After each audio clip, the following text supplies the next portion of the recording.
Bel, Nay, akala ko ba nag-usap na tayo? Akala ko ba nagkaintindihan na tayo?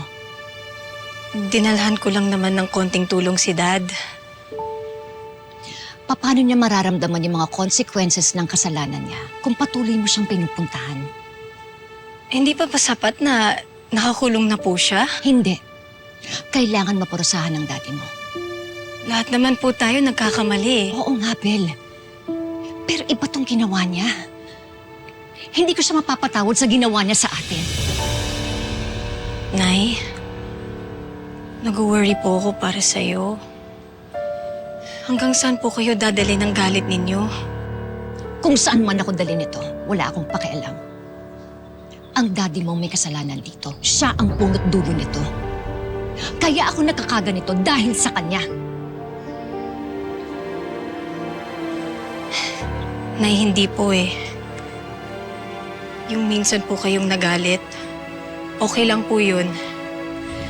Pero yung patuloy ninyong finifeed ang anger ninyo, choice nyo na po yun eh.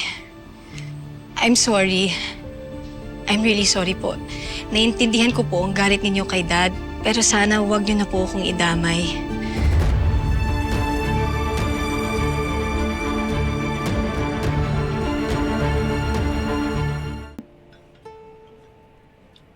Bakit nga ba hindi?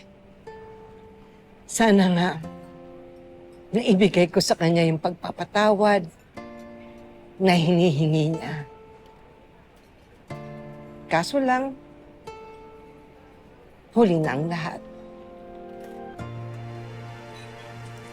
Rosel, dalhin mo yung galit mo hanggat gusto mo. Sana lang, huwag mangyari sa'yo yung nangyari sa akin. At sana, hindi ka magsisi sa bandang huli.